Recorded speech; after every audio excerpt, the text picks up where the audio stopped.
Have you ever wondered about that kind of secret language that keeps our skies safe?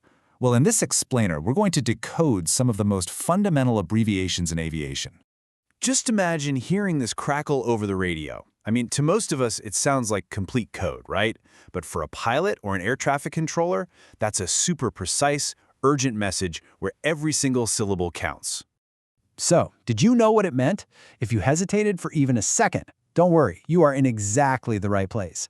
We're about to break down what messages like this really mean, and more importantly, why they are so incredibly critical. And look, this isn't just about learning a bunch of jargon. This language, it's the bedrock, the very foundation of aviation safety and efficiency. If you understand this, you start to understand how millions of people can fly safely every single day. Okay, and just a quick heads up before we really dive in, this content is for educational and professional development. Think of it as a guide to get you started, but it's definitely not a substitute for any official training materials.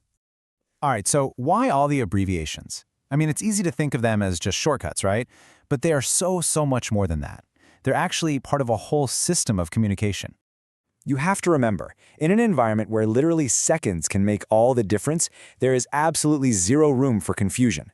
This standardized language makes sure that every single pilot and controller, no matter where they are in the world, understands each other perfectly. No ambiguity.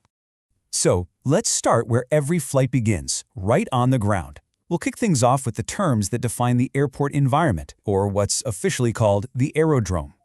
And first up, probably the most fundamental abbreviation in the entire system, AC. It just stands for aircraft. Now, the key thing to get here is just how universal this term is. It is the one constant. It doesn't matter if you're looking at a maintenance log for a tiny little Cessna or a flight plan for a massive A380, you're going to see AC. It's basically the subject of every sentence in the language of aviation. All right, next up we have a really crucial visual guide for pilots, ABN, and that stands for Aerodrome Beacon. The best way to think of this is like a lighthouse for the sky. Seriously, imagine you're flying at night. You see a sea of city lights below. How do you find the airport? That beacon, with its unique flashing pattern, is like this unmistakable welcome sign, telling a pilot, hey, you found your destination. Okay, let's get a little more technical now, but this one is absolutely critical. We're talking about ADA, or Aerodrome Density Altitude. So here's the deal with this one. It isn't just about how high the airport is above sea level. No, it's about how the air feels to the aircraft. You know, on a really hot day, the air gets less dense. And what does that mean? It means the engines produce less power and the wings generate less lift. So pilots absolutely have to calculate this to know if the runway is long enough for them to take off safely. This number directly impacts performance and, of course, safety. All right, so we've covered the ground. Now let's get into the air, with some terms related to navigating and controlling the flight.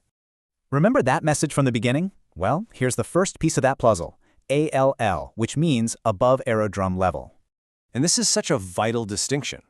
A pilot who's landing doesn't really care how high they are above some distant ocean, right?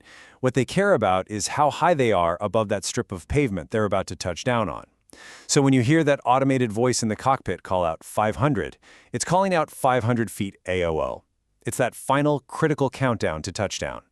And now for the second piece from that hook at the start, ACC, the Area Control Center.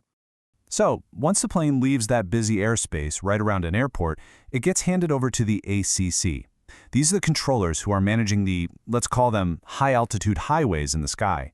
They're the ones keeping aircraft safely separated during that long cruise portion of the journey. You could say they're the unseen guardians for most of any flight. Okay, now for a classic piece of navigation equipment, the ADF, or Automatic Direction Finder. You know, in our world of GPS everything, this might seem a little old-fashioned, but it's still a foundational skill for every pilot. The beauty of the ADF is its simplicity. You have a needle in the cockpit that literally just points to a radio station on the ground. It's a super reliable backup, and it's a core concept in radio navigation that pilots absolutely still need to master. And finally, we've come to an abbreviation that really represents the heart, the very core of modern aviation safety culture. And that is the AAIB, the Air Accident Investigation Board. Now, different countries have their own versions, like the NTSB in the US, but their mission is always the same. And this is probably the most important takeaway of all. When something goes wrong, the AAIB's job is not to find someone to punish.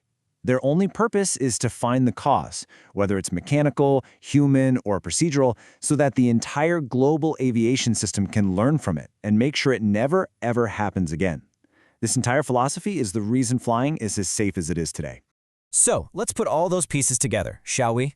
Every journey starts with the AC, the aircraft. On the ground, pilots use the ABN, that's the beacon, to find the airport, and they calculate ADA for a safe takeoff. Once they're up in the air, they rely on AAL for landing, the ACC for cruise control, and the ADF for navigation. And kind of watching over it all is the AAIB. That's the safety net that makes sure the whole system learns and gets better. So we've just decoded 7 terms, but really they're the building blocks for thousands of conversations that happened every single day to keep the world flying safely. Every single term is another piece of this giant puzzle, and each one reveals a little bit more about the incredible system behind modern aviation. The only question left is, what piece are you going to pick up next?